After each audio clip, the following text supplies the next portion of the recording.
बिहार के पूर्व deputy CM आदरणीय तेजस्वी यादव जी ने माई बहन मान योजना लॉन्च कर दी है और इसके तहत बिहार की महिलाओं को 2500 रुपये मुफ्त में देने का ऐलान कर दिया है। 200 से 300 यूनिट बिजली फ्री देने का ऐलान कर दिया है।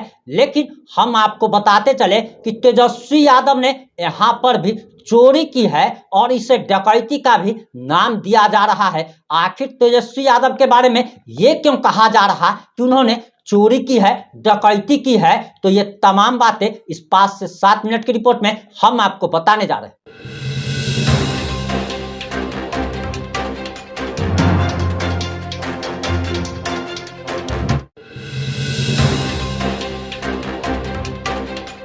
नमस्कार, मैं प्रिंस कुमार सिंह और आप देख रहे हैं पॉजिटिव इंडिया। हम आपको पूरी बात भी बताएंगे, लेकिन उससे पहले जिन लोगों ने कल तेजस्वी यादव का बयान नहीं सुना है वह चैनल पर जाकर तेजस्वी यादव का पूरा बयान सुन सकते हैं, उनका पूरा प्रेस कॉन्फ्रेंस सुन सकते हैं। लेकिन हम यहाँ पर आपको एक क्लिप दिखाना चाहते हैं। सबसे पहले आप यह क्लिप देखिए। हम करते नहीं, हमने साइंटिफिक रिसर्च किया है, हम लोगों ने अध्ययन किया है, तभी जो है हम इस बात को बोल रहे हैं। हम जो कर सकते हैं वो हम करेंगे और बिहार की जनता को हम ये बता दें कि हमें एक मौका दीजिए। क्यों नहीं? नीतीश कुमार जी 20 साल से राज कर रहे थे, भाजपा के लोग तक कभी टूरिज्म पॉलिसी बनाया क्या? आपने तेजस्वी यादव जी को सुन लिया होगा। इन्होंने साफ तौर पर कहा कि हमारी कच्ची उम्र जरूर है, लेकिन हम कच्ची बात नहीं करते, पक्की बात करते हैं। इन्होंने कहा कि हमने काफी अध्ययन किया है, साइंटिफिक रिसर्च की इन्होंने बात कही। अब आपको बताते चले कि जिस माई बहन मान योजना के बारे में यह कह रहे हैं कि हमने ये साइंटिफिक रिसर्च किया है और उसके बाद इस योजना को तैयार किया है, तो आपको बताते चले कि सबसे पहले पूरे देश में मध्य प्रदेश की शिवराज सिंह चौहान सरकार ने अपने राज्य में लाडली बहन सम्मान योजना लॉन्च किया था और उसके तहत महिलाओं को हर महीने हजारों रुपए दिए जाने लगे। और इसके बाद इसकी कॉपी होती है महाराष्ट्र में और महाराष्ट्र की बीजेपी सरकार 1500 रुपया लाडली बहन योजना के तहत वहां की महिलाओं को देती है।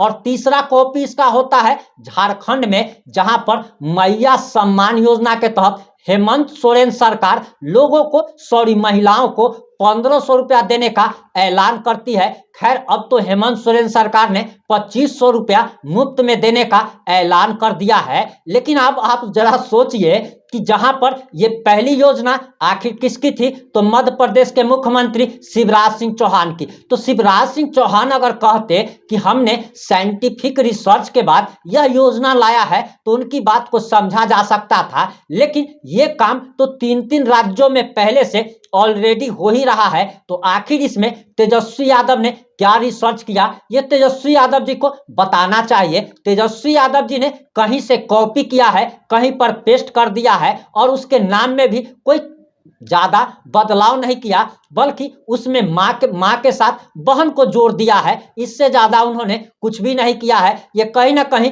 कॉपी उन्होंने किया है। वहीं अब आगे आप तेजस्वी यादव का ये बयान भी सुन लीजिए। 20 साल मुख्यमंत्री रहकर के इन चीजों को आपने ठीक नहीं किया तो कब कीजिएगा?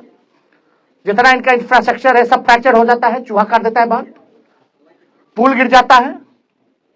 तो देखिए, हम लोग काम करने वाले लोग हैं, हमारे पास विजन है, हमारे पास रोड मैप है, हम लोगों ने अध्ययन किया है और हम लोग चाहते हैं कि बिहार को हम लोग अव्वल राज्यों में लाएं।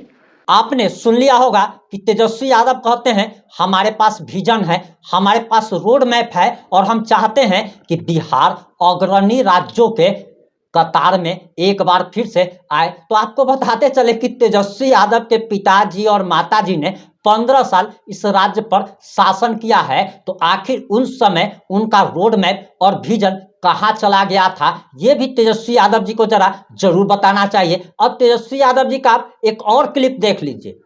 अरे 17 महीने का हम तो अभी कुछ किए ही नहीं। 17 महीने में अपने क्षमता का हमने 5% भी नहीं किया भाई।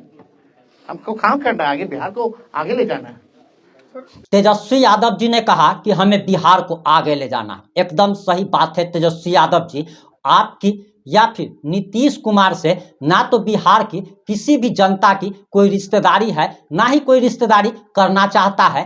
वोट उसी को मिलेगा जो भी हमारे हक अधिकार की बात करेगा। आप दिल्ली, मुंबई समेत कई राज्यों में चले जाइए, वहां पर पेट्रोल सस्ता है, डीजल सस्ता है। हमारे बिहार में मूलभूत सुविधाएं नहीं है। आप कहीं पर भी चले जाइए, सड़क का जाल बिछा हुआ है, पानी की सुविधा है, हॉस्पिटल की सुविधा है, लेकिन हमारे बिहार में कुछ भी नहीं है। और रोटी एक तरफ रखे रखे जल के काला हो चुका है। अब लोगों को जरूरत है बिहार में सत्ता परिवर्तन की, और कोई ये जरूरी नहीं है कि बाप अगर गलत किया हो तो बेटा भी गलत करेगा। हम ये नहीं कहते हैं कि आप तेजस्वी यादव को मौका दीजिए, लेकिन इस सरकार का बदलना अब बेहद ही ज्यादा जरूरी है, क्योंकि अगर कोई भी सरकार 5-10 साल से ज्यादा अगर सत्ता में रह जाती है तो वह तानाशाह हो जाती है। और बिहार में बीजेपी और जेडीयू की सरकार भी तानाशाही पर उतर गई है। लोगों को मूलभूत सुविधाएं भी नहीं मिल रही है। बिहार में अगर आप बैंक से लोन लेने जाते हैं तो बिहार में आपको बैंक से लोन तक नहीं मिलता।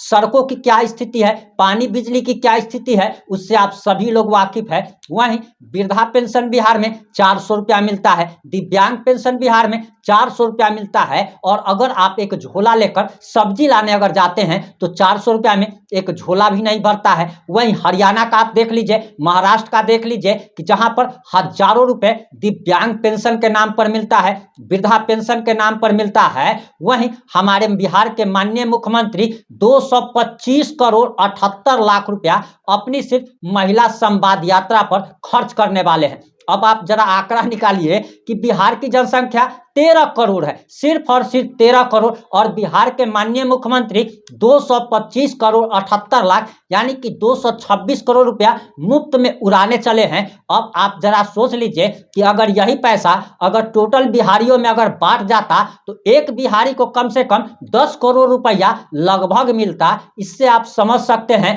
कि आखिर बिहार की क्या स्थिति है। और नीतीश कुमार को या फिर बीजेपी की सरकार को एक बार बदलना बहुत ज्यादा बिहार में अब जरूरी हो चुका है। तो इस पर आपकी क्या प्रतिक्रिया है? अपनी प्रतिक्रिया जरूर दीजिएगा। जुड़े रहे हमारे साथ। जय हिंद, जय भारत।